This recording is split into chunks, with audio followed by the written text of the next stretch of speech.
Hi, this is Mohan Roy, founder of career institute. आप सभी का हमारे यूट्यूब चैनल में स्वागत है। आप सभी को पता है एनुअल एग्जामिनेशन चल रहा था क्लास 9th और क्लास 11th का। तो 11th का मैंने फिज़िक्स और केमिस्ट्री का पेपर अपलोड कर दिया था। थोड़ा बहुत उसमें ऑब्जेक्टिव का एनालिसिस करा था और बाकी सारे क्वेश्चन को मैं अपलोड नहीं कर पाया था क्योंकि मेरी तबीयत भी थोड़ी सी ख़राब थी और एग्ज़ाम होने के बाद हम लोगों को पेपर भी चेक करना था क्योंकि रिज़ल्ट पब्लिश करना था। तो उसी काम में हम लोग लग गए थे, तो इस वजह से समय नहीं मिल पाई थी। तो अभी थोड़ी सी समय मिली है, तो हम लोग देखते लेते हैं कि यहाँ पे हम लोग का क्वेश्चन है या नहीं है। तो क्वेश्चन तो यहाँ पे नहीं दिख रहा है, तो हम लोग को यहाँ से ला करके शेयर करना होगा। तो ऐसे देख सकते हैं इंग्लिश है, मैथ है, साइंस है। तो पहले हम लोग साइंस वाले को कर लेंगे शेयर और उसके बाद फिर इसका हम लोग वीडियो बना करके देख लेंगे कि क्वेश्चन में क्या क्या था। न्यू नोट में ऐड कर लिया मैंने, ये आ गया हम लोग का सैमसंग नोट्स में। ठीक है, देख सकते हैं यहाँ पे क्लियरली मेंशन है। पेन का कलर मैं रेड कर लेता हूँ क्योंकि चेतना सत्र वाले में रेड से लिखा होता है तो वहाँ पे अच्छे से विजिबल हो आपको, इस वजह से मैं उसको करता हूँ पर्पल में। तो यहाँ पे दिख सकता है आराम से, तो हम लोग इसको रेड में रखेंगे। तो चलिए शुरू करते हैं अपना वीडियो, देखते हैं किस तरह का क्वेश्चन आया था साइंस में। ये देख सकते हैं आप, क्लास 9th है, साइंस सब्जेक्ट का है और विषय कोड 112 है। ठीक है, यहाँ पे टोटल मार्क्स जो है हम लोग का 80 नंबर का है और प्लस में इसमें 20 नंबर का प्रैक्टिकल होगा। ठीक है, इंस्ट्रक्शन है, आपका मन करे तो आप पढ़ सकते हैं। PDF हमारे टेलीग्राम चैनल पे अवेलेबल है, वहाँ पे आपको PDF मिल जाएगा। ठीक है, या वीडियो पॉज करके भी देख सकते हैं। हम लोग डायरेक्ट क्वेश्चन पे आएंगे। क्वेश्चन में एक ही लैंग्वेज में डिस्कस करूँगा, इंग्लिश में। आप उसे हिंदी में पढ़ना चाहें तो हिंदी में पढ़ सकते हैं। ठीक है, मैं थोड़ा सा इंग्लिश में ज़्यादा कंफर्टेबल होता हूँ। ये बिहार बोर्ड का क्वेश्चन है, मैं फिर से आपको एक बार रिपीट कर दूँ। विच of the following is not a vector quantity. ठीक है, थोड़ा सा डिस्कशन भी होते जाएगा क्योंकि मेरा मेन सब्जेक्ट साइंस है, तो साइंस का मैं डिस्कशन कर सकता हूँ। तो देखिए, दो तरह का क्वांटिटी होता है, एक होता है स्केलर और एक होता है वेक्टर। ठीक है, स्केलर वैसे क्वांटिटी को कहते हैं जिसका सिर्फ मैग्नीट्यूड होता है।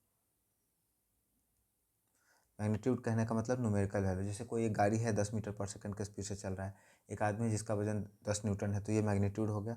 ठीक है, और mod plus direction, mod plus direction, अगर मैग्नीट्यूड और डायरेक्शन दोनों होता है वो क्या कहलाता है?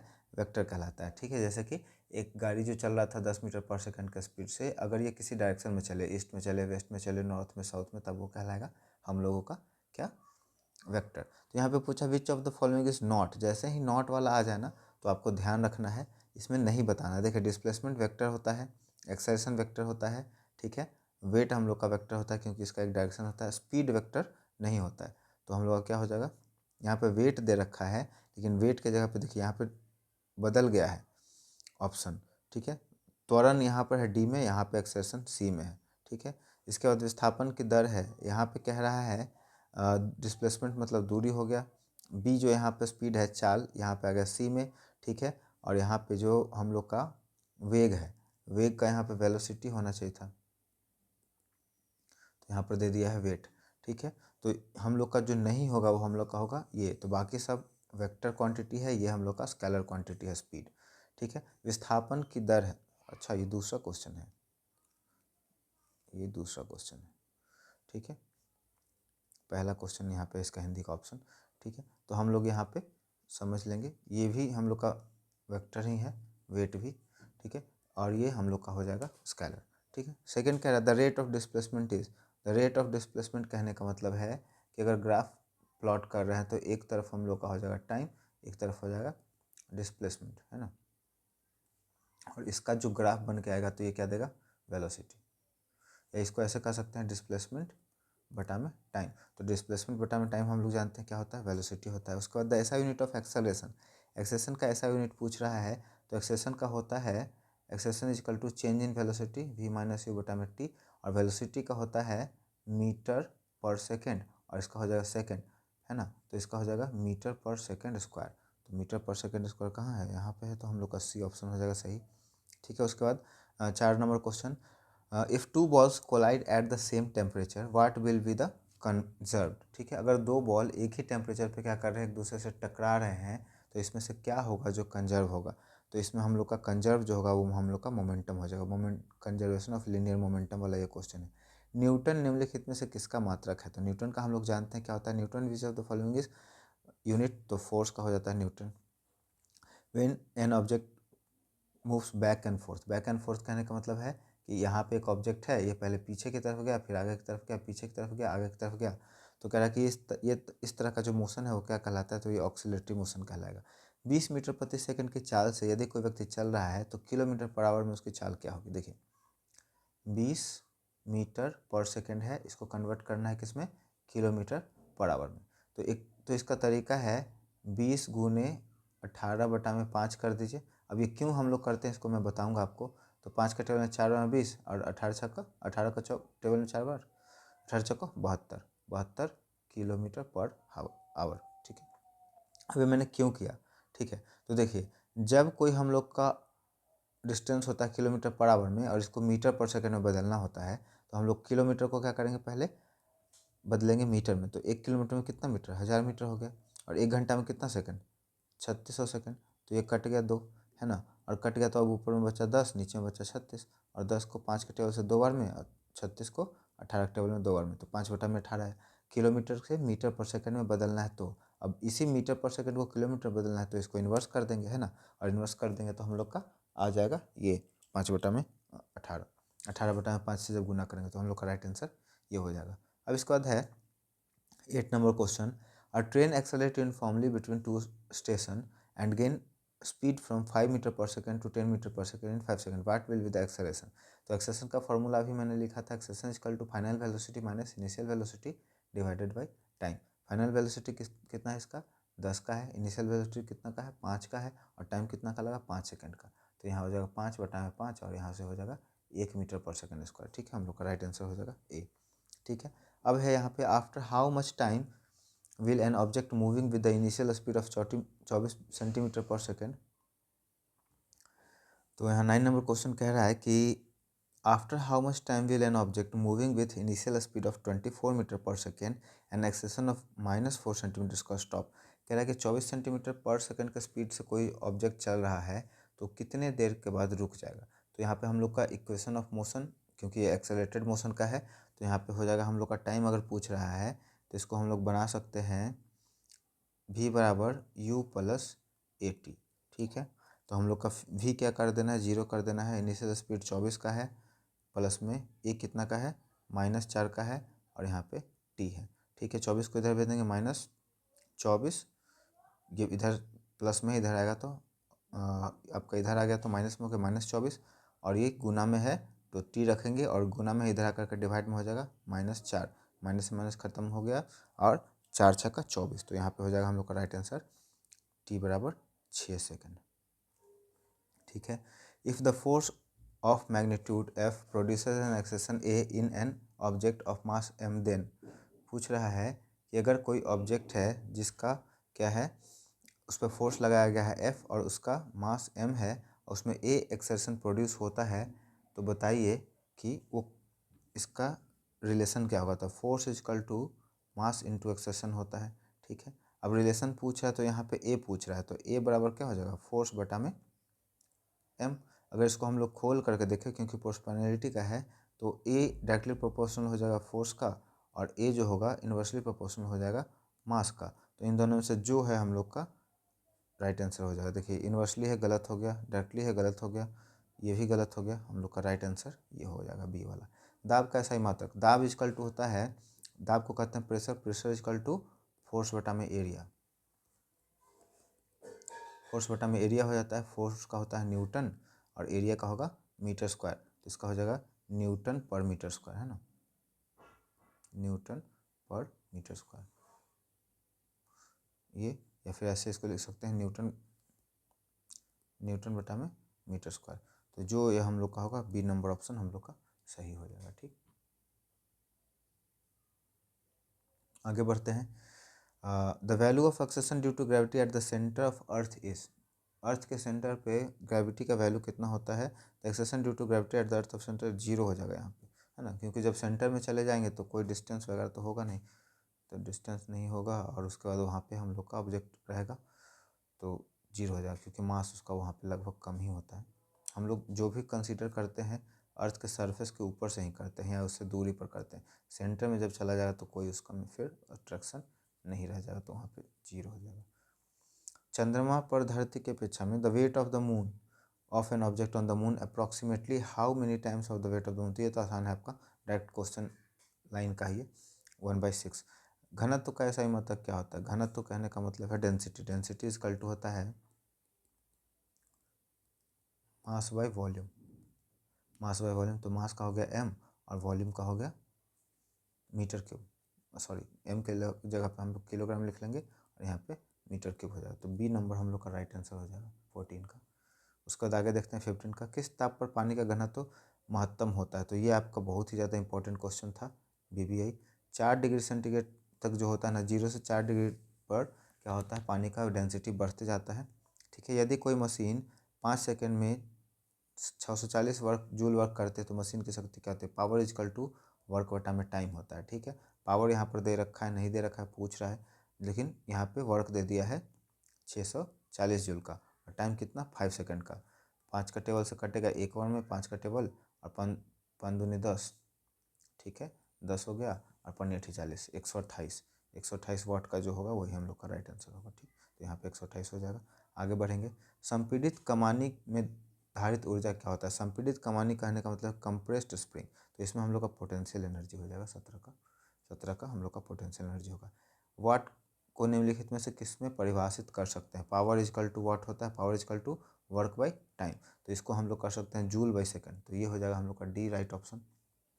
ठीक है, 18 का डी हो जाएगा, है ना, क्योंकि वाट का होता है जूल और टाइम का होता है सेकंड, तो जब इसको ऊपर लेके जाएंगे तो जूल बाई सेकंड हो जाएगा हम लोग का, है ना।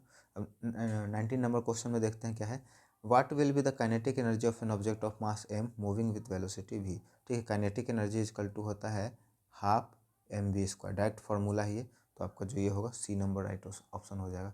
ठीक है, 19 का कोई डाउट नहीं है आपको। If two bodies of mass m and 2m are moving with uniform velocity, what will be the ratio of kinetic energy? ठीक है, यही अच्छा क्वेश्चन है। कह रहा है कि अगर दो बॉडी m और 2m से मूव कर रहा है तो काइनेटिक एनर्जी होता है हाफ mv²। ठीक है, तो पहला कंडीशन में क्या है, उसका मास m है और दूसरा कंडीशन में क्या है, हाफ 2mv²। ठीक है, 2mv² हो जाएगा। तो कह रहा है कि मास m है 2m है, मूविंग विद यूनिफॉर्म वेलोसिटी, दोनों में वेलोसिटी एक है, इसका रेशियो क्या हो जाएगा, किसका, जिसका पहले बॉल नाम लिया वो पहला, जिसका दूसरा नाम लिया वो दूसरा, तो इसका हम लोग का राइट आंसर हो जाएगा 1/2। क्यों, देखिए ये कट गया, ये कट गया, ये कट गया, ये कट गया, m कट गया, m कट गया, तो ऊपर में बचा एक और नीचे में बचा दो, तो हम लोग का रेशियो हो जाएगा 1/2। अब है, when the height of an object from the earth surface is double then its potential energy become। Potential energy का फॉर्मूला होता है mgh। ठीक है, अब यहाँ पे कह रहा है कि पहले mgh था, अब अगर इसका हाइट हम लोग बढ़ा दिए, हाइट अगर बढ़ा दिए मतलब क्या कर दिए, हाइट को डबल कर दिए, तो डबल कर दिए तो यहाँ होगा mg2h। ठीक है, mg2h, तो पहले क्या था हम लोग का mgh था और अब इसका हो गया mg2h, तो इसका हम लोग का क्या हो जाएगा बढ़ करके। क्वेश्चन नंबर 21 है, if the height of the object from the earth surface is double then its potential energy become. इसका पोटेंशियल एनर्जी क्या होगा, जैसे जैसे हाइट बढ़ते जाएगा पोटेंशियल एनर्जी इंक्रीज करेगा, तो पहले हाफ वाला हम लोग खत्म कर देंगे, 1/4 खत्म कर देंगे, क्वाड पर ये भी खत्म कर देंगे। हमको लगता है ए इसमें होना चाहिए, 21 का ए ही होगा, डबल हो जाएगा, ये बढ़ेगा तो ये भी बढ़ेगा, है ना। बाकी सब कम होने वाला तो कोई ऑप्शन होगा नहीं, 4 गुनी नहीं हो सकती क्योंकि 2 गुना ही बढ़ा है तो सिर्फ 2 गुना ही बढ़ेगा ना। ठीक है, अब उसके बाद 22 नंबर है, sound travel through which medium. Sound travel करता है सॉलिड से, लिक्विड से, गैस से, तो यहाँ पे ऑल ऑफ दीज हो जाएगा। ठीक है, निम्नलिखित में से कौन तरंग दैर्घ्य का मात्रक है, what is the which of the following is unit of wave length. बहुत ही आसान क्वेश्चन है, देखिए आपको पता होगा जब आपने पढ़ा होगा, ये वेव है, ठीक है, और इस दोनों वेव के बीच का दूरी मतलब लेंथ, है ना, लेंथ। ठीक है, ये तो हो गया दूरी लेंथ, और ये वेव है तो इसको बोलेंगे हम लोग वेव लेंथ, और लेंथ को हम लोग किस में मेजर करते हैं, मीटर में, तो इसका राइट हो जाएगा हम लोग का मीटर। ठीक है, 24 में, the maximum displacement of the vibrating particle of a wave in a medium from the mean position is called. ठीक है, इसको हिंदी इंग्लिश दोनों में समझ लीजिएगा, क्वेश्चन कन्फ्यूजन वाला था, है ना। बच्चा लोग को स्कूल में जब वो एग्जाम दे रहे थे तो इसमें बहुत दिक्कत होता है। किसी माध्यम में किसी तरंग के कंपित कणों का माध्य स्थिति में से महत्तम विस्थापन को क्या कहते हैं। ठीक है, तो ये क्या पूछना चाह रहा है आप समझे। पूछ रहा है कि ये आपका इस तरह से वेव चला है, ठीक है। अब मध्यम स्थिति में ये पूछ रहा है, ये मध्यम स्थिति में ये वाला जो पोर्शन है मध्यम माध्य स्थिति में महत्तम विस्थापन मतलब ये टॉप तक गया है, उसको हम लोग क्या बोलेंगे, तो इसको हम लोग क्या कहते हैं, एम्पलीट्यूड कहते हैं। तो हम लोग का राइट आंसर ए हो जाएगा। ठीक, हम लोग का 24 का ए हो जाएगा। बढ़ते हैं 25 पर। The distance between two consecutive crest और ट्रो इज कॉल्ड वेवलेंथ। बहुत आसान था ये, है ना। क्रेस्ट और ट्रो क्या है, थोड़ा सा मैं आपको बता दूं। देखिए जैसे इस तरह से वेव चल रहा है तो जो टॉप है, यहाँ से जो टॉप पहुँचा वो क्रेस्ट कहलाता है, नीचे वाला ट्रो कहलाता है। तो इससे इसका दूरी पूछ रहा है। The distance between two consecutive तो मतलब लगातार क्रेस्ट और ट्रो, या तो इसको ले लीजिए नहीं तो इसको ले लीजिए, तो यहाँ से यहाँ तक का दूरी क्या कहलाता है, वेवलेंथ ही तो कहलाता है। तो वेवलेंथ हो जाएगा हम लोग का राइट आंसर। थोड़ा सा समय लगेगा इसमें डिस्कशन करने में, ठीक है। अब है यहाँ पे 20,000 की आवृत्ति से अधिक आवृत्ति के तरंगों को क्या कहते हैं, इसको हम लोग कहते हैं सुपरसोनिक या अल्ट्रासोनिक साउंड, ठीक है। प्रतिध्वनि ये कौन सी घटना है, प्रतिध्वनि मतलब इको, इको हम लोग का होता है आपका हो जाएगा ये रिफ्लेक्शन, ठीक है। दो इसमें पढ़ने के लिए था, एक इको था और एक था रिवर्बरेशन था, ठीक है। इको हम लोग का रिफ्लेक्शन है। इको में क्या होता है, हम लोग जब बोलते हैं खाली जगह पे तो दीवार से बार बार वो टकराता है। सामान्य वायुमंडलीय दाब, ये आपका कंपटीशन के एग्जाम के लिए भी जरूरी हो सकता है, डायरेक्ट यहाँ से क्वेश्चन पूछ सकता है। सामान्य वायुमंडलीय दाब पारे का होता है। The normal atmospheric pressure of mercury is, ठीक है। तो ये हम लोग का इसका हो जाएगा राइट आंसर बी, 76 सेंटीमीटर, ठीक है। When atmospheric pressure increases the boiling point of water, तो इसका हो जाएगा हम लोग का क्या होता है, बढ़ता है, बॉइलिंग पॉइंट बढ़ेगा। उष्मा का ऐसा ही मात्रक, उष्मा का होता है जूल, है ना, जूल। उष्मा ऊर्जा दोनों सेम चीज़ है। 30 का हम लोग का हो जाएगा ए, जूल। 300 केल्विन निम्न में किसके बराबर है। देखिए अब थोड़ा सा आपको समझना पड़ेगा, 0 डिग्री सेंटीग्रेड पर केल्विन का मान कितना होता है, 273। अब जैसे जैसे बढ़ते जाता है, जैसे मान लीजिए यहाँ पे हम लोग 7 केल्विन ले लिए, तो 273 प्लस 7 तो हम लोग का हो जाएगा 280। यहाँ पे पूछ रहा है कितना, 300 केल्विन, तो 300 में से 273 को घटा दीजिए तो आ जाएगा हम लोग का राइट आंसर। इससे कैरी लिए, कैरी लेने के बाद ये हो गया 10, 10 में से गया 7, ये बचा 9, 9 में से 7 गया 2 और 1 में से खत्म। तो यहाँ पे हम लोग का राइट आंसर 27 डिग्री हो जाएगा। निम्नलिखित में किससे अधिक जल अनुभव होगी, जलन अनुभव होगी। तो जलन हम लोग का हो जाएगा, इसमें भाप जो होता है ना वो उसमें ज़्यादा जलन होता है, ठीक है। तो भाप जो होता है उसमें ज़्यादा जलन होता है, तो हम लोग का राइट आंसर ए हो जाएगा।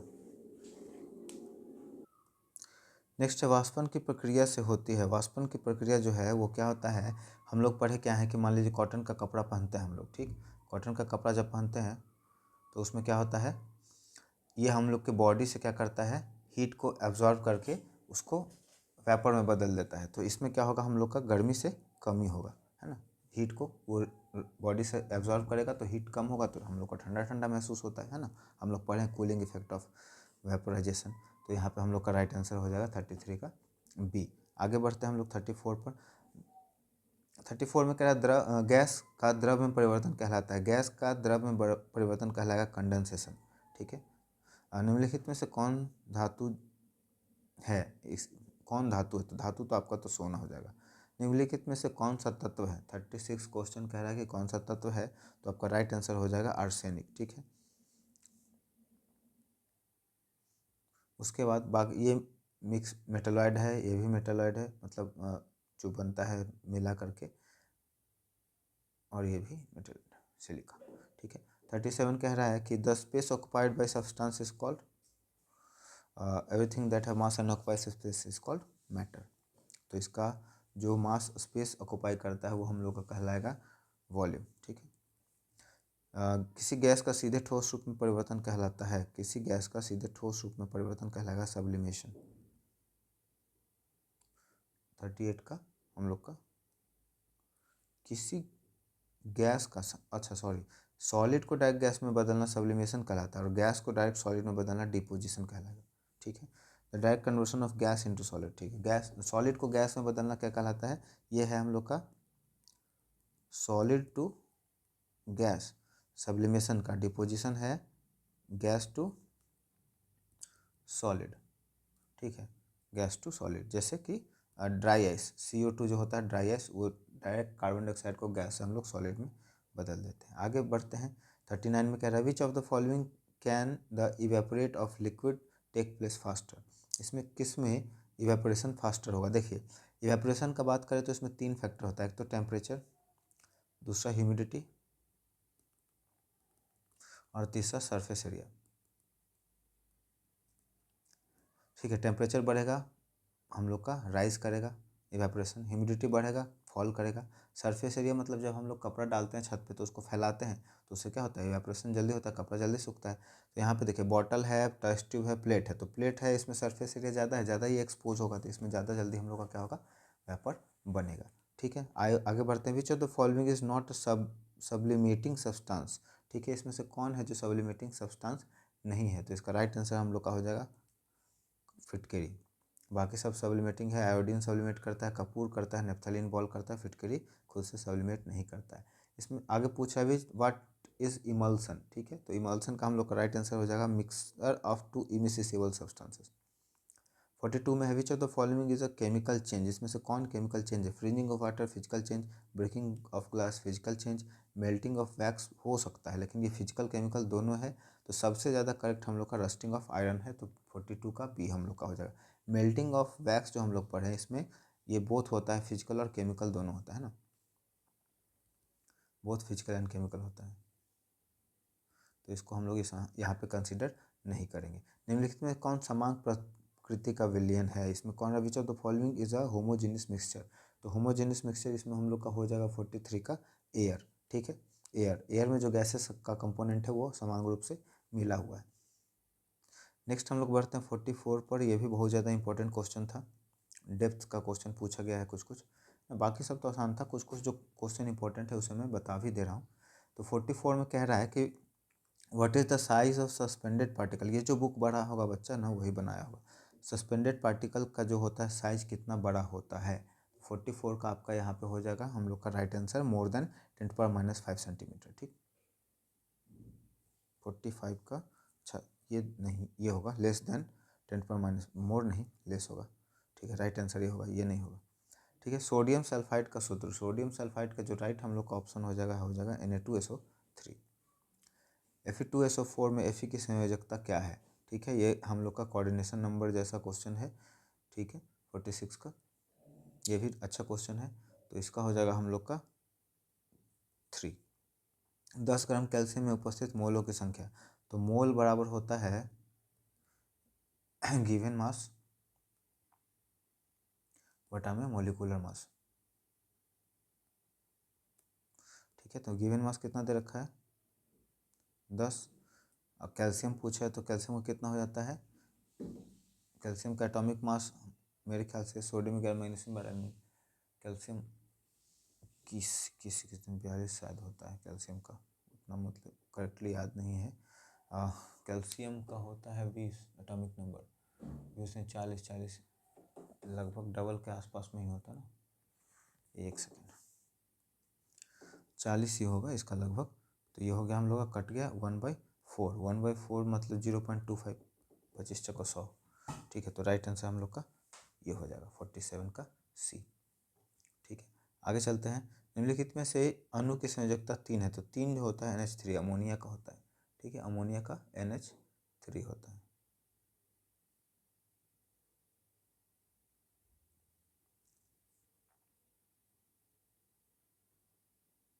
एटॉमिसिटी पूछ रहा है, अमोनिया नाइट्रोजन, ठीक है। उसके बाद CO का मोलर द्रव्यमान क्या है, मोलर द्रव्यमान कार्बन मोनोऑक्साइड, तो कार्बन का 6 और 12 और ऑक्सीजन का 8 दूनी 16, तो ये हो गया 6 दूगा 8, 18 10 28, 28 में 49 का हम लोग का हो जाएगा डी। आगे बढ़ते हैं 50 पर, विच of the following is a triple bonding element, तो नाइट्रोजन इसका हो जाएगा 50 का हम लोग का ए हो जाएगा, ठीक है। उसके बाद आगे बढ़ते हैं 51 का, which of the following an elemental molecule, elemental molecule मतलब जिसमें कोई दूसरा कंपाउंड ना हो। तो यहाँ पे राइट आंसर हम लोग का 51 का डी हो जाएगा, क्योंकि ऑक्सीजन में सिर्फ और सिर्फ ऑक्सीजन है, इसमें कार्बन डाइऑक्साइड है, गलत हो गया। इसमें हाइड्रोजन ऑक्सीजन है, गलत हो गया। इसमें ये अलग है। 16 क्या है, तो ये 16 हम लोग का एटॉमिक मास हो जाएगा, इसको ए से डिनोट करते हैं। समस्थानिक का युग्म नहीं है, समस्थानिक कहने का मतलब आइसोटोप्स, आइसोटोप्स मतलब सेम एटॉमिक नंबर और डिफरेंट मास नंबर। ठीक है, सेम एटॉमिक नंबर और डिफरेंट मास नंबर को हम लोग आइसोटोप्स कहते हैं। तो राइट आंसर हम लोग का ये हो जाएगा, ये नहीं है। नॉट वाला पूछ रहा है, आपको ध्यान देना है, नॉट वाले क्वेश्चन पर ही। नॉट वाला जैसे ही क्वेश्चन आ जाए, जो गलत ऑप्शन है वो हम लोग को लगाना है। तो ये आइसोटोप्स होता है, ये भी आइसोटोप्स होता है, ये भी आइसोटोप्स होता है। इसका नाइट्रोजन का कोई आइसोटोप्स ऐसा नहीं होता है ना, क्योंकि नाइट्रोजन का एटॉमिक नंबर 7 है और यहाँ पे 6 दे रखा है, तो गलत हो गया। आइसोटोप्स का डेफिनेशन कहता है same atomic number different mass number. आप देख सकते हैं 6 6 अलग हो गया, 1 1 अलग हो गया, 17 17 अलग हो गया, यहाँ पे अलग है, 7 और 6 है ना। आगे सोडियम का इलेक्ट्रॉनिक विन्यास, सोडियम होता है Na11, तो इसका हो जाएगा 281, 281 जहाँ पे है हम लोग का राइट आंसर हो जाएगा। ठीक आगे निम्नलिखित में से कौन वायु प्रदूषक नहीं है? नहीं का अगर बात करें तो इसमें हम लोग का हो जाएगा, ठीक है। देखिए नाइट्रोजन का ऑक्साइड और सल्फर के ऑक्साइड से क्या होता है, वो होता है एसिड रेन। ठीक है, कार्बन मोनोऑक्साइड पॉल्यूशन है, CO2 हम लोग का राइट आंसर हो जाएगा 55 का ये हो जाएगा CO2। आगे बढ़ते हैं। Which of the following is outer most layer of the animal cell, animal cell में सबसे बाहर का होता है सेल मेम्ब्रेन। ठीक है, सेल वॉल, सेल मेम्ब्रेन, 56 का सी हो जाएगा। आगे बढ़ते हैं। कोशिका झिल्ली बनी होती है लिपिड प्रोटीन बोथ। ठीक है, तो 57 का हम लोग का हो जाएगा सी। इसमें लिपिड का भी होता है, प्रोटीन का भी होता है और फॉस्फेट भी होता है। अभी फॉस्फेट नहीं बताया गया है, फॉस्फोलिपिप्रोटीन, फॉस्फोलिपोप्रोटीन, ये इसका कंस्ट्रक्शन है। तो उसमें फॉस्फेट भी होगा, लिपिड भी होगा और प्रोटीन भी होगा। तो यहाँ पे बोथ हम लोग का आंसर हो जाएगा। आगे प्याज की झिल्ली में दिखने वाली कोशिकाएं किस प्रकार की होती है, तो ये आयताकार होगी, रेक्टेंगुलर। जब हम लोग स्लाइड बनाते हैं ओनियन का तो उसमें हम लोग को दिखता है कैसा, आयताकार दिखता है ना। 58 का हम लोग का हो जाएगा B. Which of the following is simple permanent tissue, simple permanent tissue में आता है पैरेन्काइमा, कोलेनकाइमा और स्क्लेरेन्काइमा। तो इसमें सभी हो जाएगा। ठीक है, बहुत आसान क्वेश्चन था। The main function of parenchyma, parenchyma का मेन फंक्शन होता है providing support of the plant, storing food. देखिए जैसे ही ऑल ऑफ दिस आया तो ऑलमोस्ट चांसेस रहता है कि आपका ऑल ऑफ दिस सही हो, तो यहाँ पे फिर डी हो जाएगा। स्टार्च एक तरह का क्या है, कार्बोहाइड्रेट होता है। स्टार्च क्या है, प्लांट जब खाना बनाता है तो एक्स्ट्रा खाना जो उसको यूज करने के बाद बच जाता है उसको स्टोर करता है किस फॉर्म में, स्टार्च के रूप में। ठीक है, स्पाइरोगायरा निम्नलिखित में से किस सवाल का उदाहरण है, स्पाइरोगायरा कह रहा है। ठीक है, स्पाइरोगायरा ना कि साइनोबैक्टीरिया, तो नील हरित सवाल नहीं हो जाएगा। स्पाइरोगायरा ग्रीन एल्गी, इसमें 62 का हम लोग का सी हो जाएगा। ठीक है, ग्रीन एल्गी इसमें आ जाएगा हम लोग का राइट आंसर। आगे बढ़ते हैं। अगैरिकस क्या है, 63 जो है हम लोग का कह रहा है अगैरिकस क्या है, तो ये है सैप्रोफाइटिक फंगी। लाइजोसोम की खोज सबसे पहले किसने की थी, ये आपका कॉन्सेप्ट बेस्ड क्वेश्चन है, आपको बुक पढ़ कर कहीं आएगा समझ में, तो इसका होगा क्रिश्चियन डी डुवे। ठीक है, क्रिस्टियाई कहाँ पाया जाता है, तो ये माइटोकॉन्ड्रिया में पाया जाएगा आपका। क्रिस्टियाई माइटोकॉन्ड्रिया में पाया जाता है, दो होता है, क्रिस्टियाई होता है, सिस्टर्न होता है। इसमें कन्फ्यूजन होता है, तो क्रिस्टियाई माइटोकॉन्ड्रिया में पाया जाता है और सिस्टर्न आपका पाया जाएगा एक और ऑर्गन है। नेक्स्ट हम लोग का है श्वसन से संबंधित एंजाइम मौजूद होते हैं, कहाँ रहता है श्वसन से संबंधित एंजाइम, तो यहाँ पे हम लोग का हो जाएगा श्वसन कहाँ पे होता है हम लोग का, मैट्रिक्स लवक, matrix endoplasmic reticulum, matrix ribosome plastid. 66 जो है कह रहा है कि श्वसन से related the enzyme related to respiration is present in, इसमें मैट्रिक्स हो जाएगा। ठीक है, रंगहीन एवं श्वेत प्लेटलेट को क्या कहते हैं, ल्यूकोप्लास्ट, तो इसका हो जाएगा हम लोग का बी। ठीक है, एर्केनीमा, एर्केनीमा, एरेनकाइमा, सॉरी एरेनकाइमा। देखिए तो पैरेनकाइमा जो होता है हम लोग का वो बदलता है अलग अलग सिचुएशन में, जब फोटोसिंथेसिस करता है तो क्लोएनकाइमा, और जब हवा उसमें भरा रहता है जैसे जलकुंभी हो गया, लोटस हो गया, लिली हो गया, तो उसमें एरेनकाइमा कहलाता है।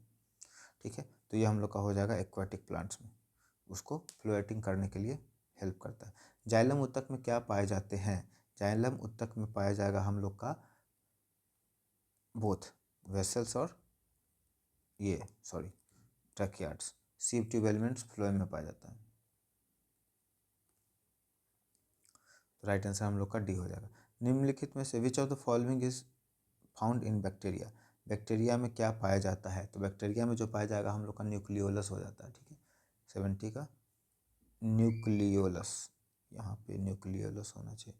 उसका न्यूक्लियस जो होता है डिवॉइड होता है न्यूक्लियर मेम्ब्रेन के, जिसकी वजह से उसका न्यूक्लियस न्यूक्लियर नकला कर न्यूक्लियोइड कहलाता है। ठीक है, न्यूक्लियोइड तो यहाँ पे कहीं दे नहीं रहा है, तो नॉन ऑफ दीज हो जाएगा। न्यूक्लियस नहीं पाया जाता है, न्यूक्लियोलस भी नहीं पाया जाएगा, न्यूक्लियर मेम्ब्रेन भी नहीं पाया जाता है।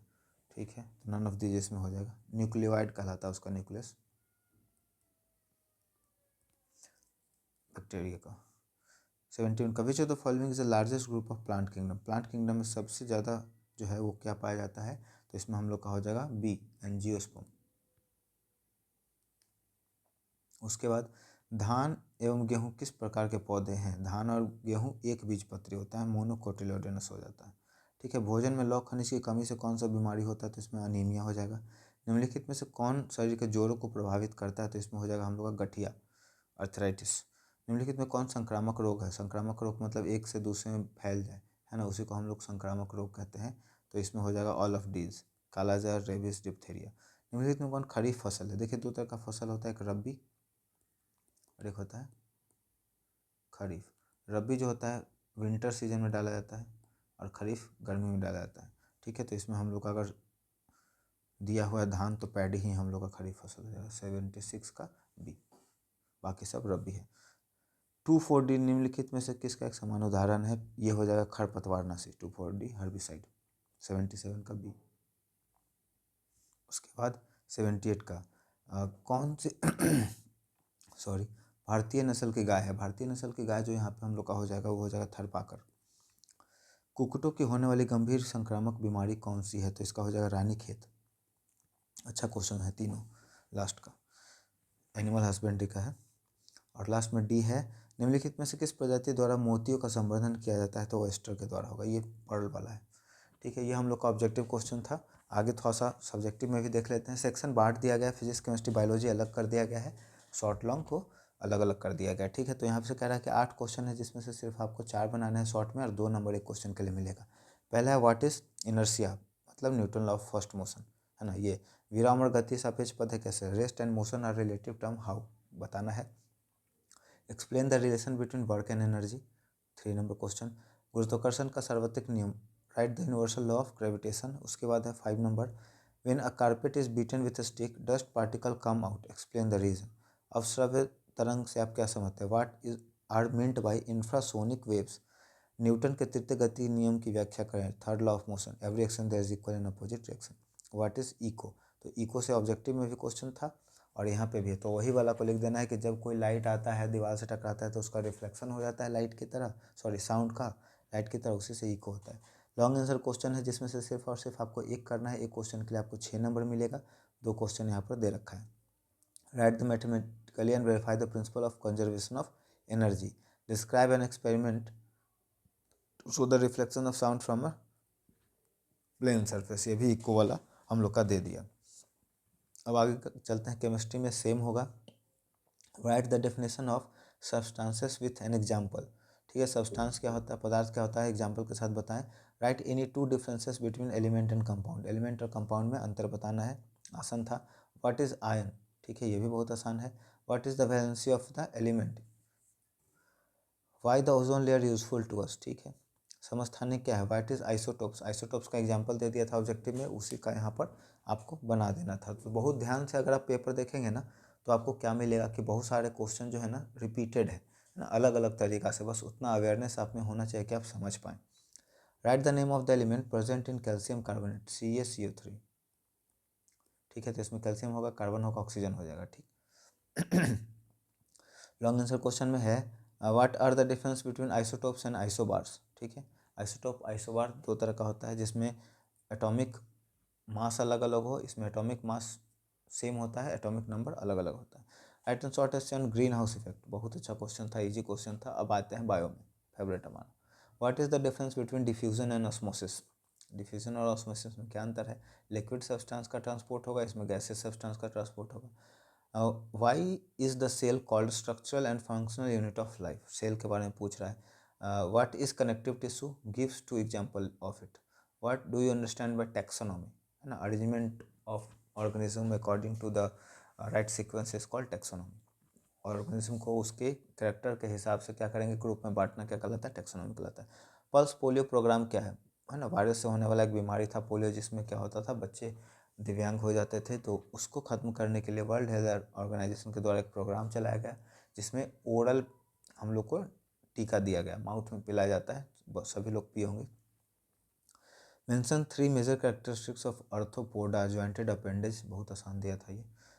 डेफिनेशन ऑफ एनिमल हस्बेंड्री, ठीक है, लॉन्ग क्वेश्चन में है।